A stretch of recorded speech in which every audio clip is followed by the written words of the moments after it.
Welcome back to AI Debates, where we question AI's role in, well, pretty much everything.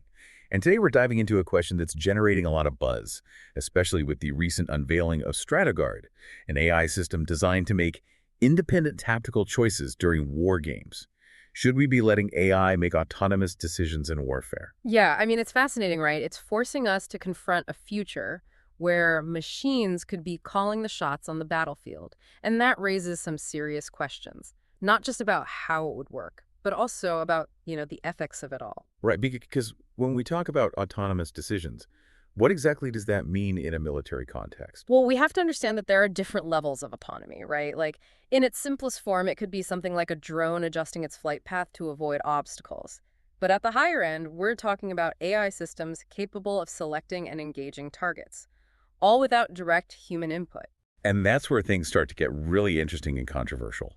Because on the one hand, you have those who argue that AI could revolutionize warfare for the better. They point to the potential for greater efficiency, reduced risk to human soldiers, and even a decrease in civilian casualties. Exactly. Proponents of AI in warfare often cite the limitations of human decision-making in the heat of battle. We're prone to fatigue, stress, and even emotional biases, all of which can lead to errors in judgment. And they argue that AI, by contrast, can process information at lightning speed and make decisions based purely on data, potentially leading to more precise and strategic actions. So think of it this way.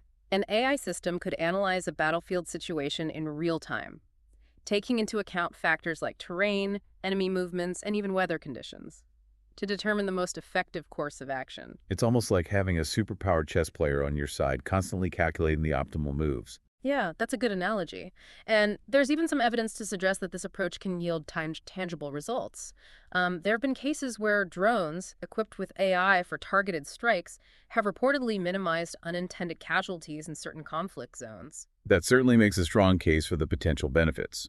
But of course, it's not quite as simple as saying AI is the solution to all of warfare's problems, because on the flip side, you have a whole chorus of voices raising serious concerns about the ethics of handing over life or death decisions to machines. And those concerns are absolutely valid.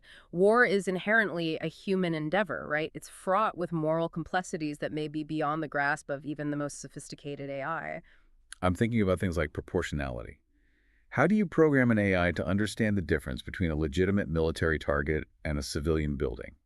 Or the concept of surrender?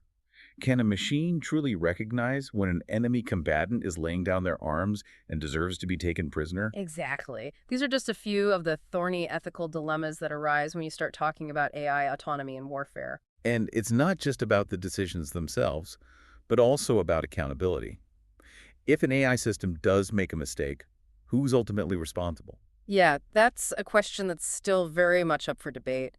Is it the programmers who designed the algorithm, the military commanders who deployed it, or, the AI itself? Our current legal frameworks simply aren't equipped to deal with this level of complexity. So we're essentially venturing into uncharted territory, both technologically and ethically. Precisely, and that's why it's so crucial that we have this conversation now, while these technologies are still in their early stages of development. Because once the genie's out of the bottle, it might be impossible to put it back in. Right. I mean, you have people like General Mark Thompson. He's a retired military strategist, and he's argued that AI's superior data processing capabilities make it invaluable in complex and high-pressure situations like warfare. But then, on the other hand, you have Dr. Hannah Lee, a prominent ethicist, and she cautions against ceding lethal decision-making power to machines, arguing that it could dehumanize warfare and lead to unforeseen, potentially catastrophic consequences. I think these differing viewpoints highlight the complexities we must grapple with. Yeah, definitely a lot to unpack here. And we'll continue this discussion in our next segment after a short break. It's not just about individual decisions on the battlefield, though. You have to consider the bigger picture, the potential impact of AI on, the very nature of warfare. What do you mean by that? Well, for one thing, there's the risk of escalation. Humans, despite our flaws, do have a capacity for understanding intent, for recognizing when a situation calls for diplomacy rather than brute force. But can an AI system, even a highly sophisticated one, truly grasp those nuances? So you're saying there's a danger that AI could inadvertently escalate a conflict.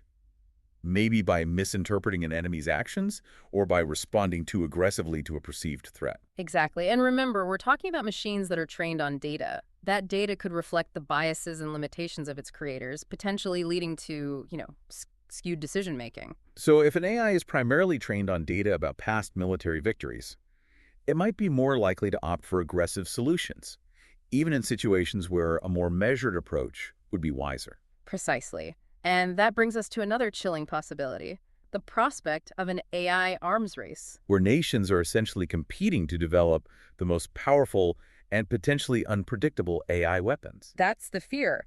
If countries start believing that AI is the key to military dominance, we could see a rapid escalation in the development and deployment of these autonomous systems. It's almost like a technological version of the Cold War, with countries vying for supremacy in the realm of artificial intelligence. Right, and the stakes couldn't be higher. Yeah. Because unlike nuclear weapons, which are relatively difficult and expensive to produce, AI systems could potentially become much more accessible and widespread. Meaning that the potential for misuse or even accidental escalation would be that much greater. Exactly. It's a scenario that keeps a lot of experts up at night. So where do we go from here? Is there any way to harness the potential benefits of AI in warfare while also mitigating these very real risks? It's a tough question, and there are no easy answers. But I think a good starting point is to acknowledge that this isn't just a technological issue, it's a profoundly human one. Because ultimately, it's up to us as a society to decide what role we want AI to play in our world, including on the battlefield. And those decisions need to be made thoughtfully and deliberately, with input from ethicists, policymakers, military leaders, and of course, the public at large. It sounds like what we really need is a global conversation, a dialogue that brings all of these perspectives together. I couldn't agree more. Because the future of warfare, and perhaps even the future of humanity, may depend on how we navigate this uncharted territory.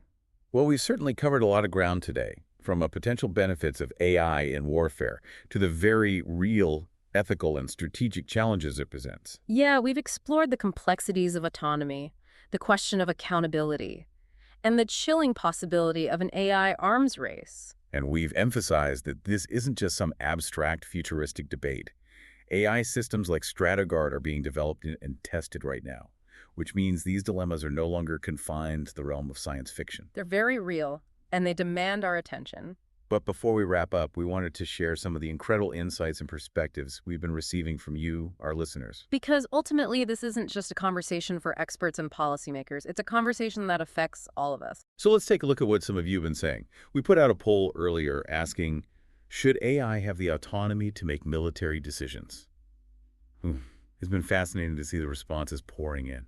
Yeah, it seems like our listeners are really engaged with this topic. Yeah, for sure. The results are pretty telling. A strong majority are expressing serious reservations about granting AI full autonomy in military decision-making. Yeah, a lot of the comments echo the concerns we've been discussing, like the ethical dilemmas, the question of accountability, the potential for unintended consequences. One listener, Sarah from Chicago, wrote in saying, "It's just too big a risk.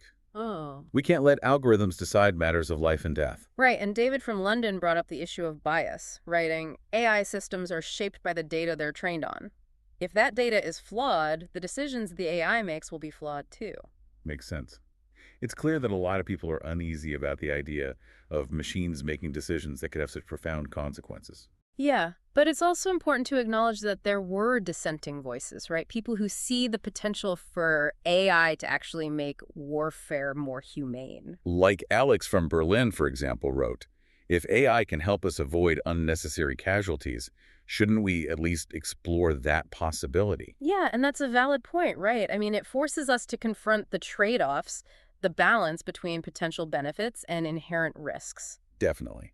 This isn't a black and white issue. There's a lot of gray area, a lot of nuance to consider. And that's why it's so crucial to have these conversations, to hear from different perspectives and grapple with the complexities. Because ultimately, the decisions we make about AI and warfare will have far-reaching implications for all of us. Absolutely. This isn't just about technology. It's about our values, our ethics, our vision for the future. So as we wrap up this deep dive, we want to leave you with one final thought. Okay, shoot. As AI continues to evolve at such a rapid pace, it's more important than ever to ask ourselves not just how wars will be fought in the future, but also why. That's a good one. Will AI make war more likely or less likely? Will it fundamentally change the nature of conflict? These are questions we need to be asking ourselves right now. Yeah, I mean, the choices we make today will shape the world we live in tomorrow. Couldn't agree more. Thanks for joining us on this exploration of AI and warfare. It's been a thought-provoking and, at times, unsettling journey. It has, but an essential one if we want to navigate the challenges and opportunities of this rapidly evolving technological landscape. Absolutely. And remember, the conversation doesn't end here. We encourage you to continue exploring these issues, to share your thoughts, and to engage in the ongoing debate. For more on this topic and other AI debates, be sure to follow @AI for the People. Until next time, stay curious.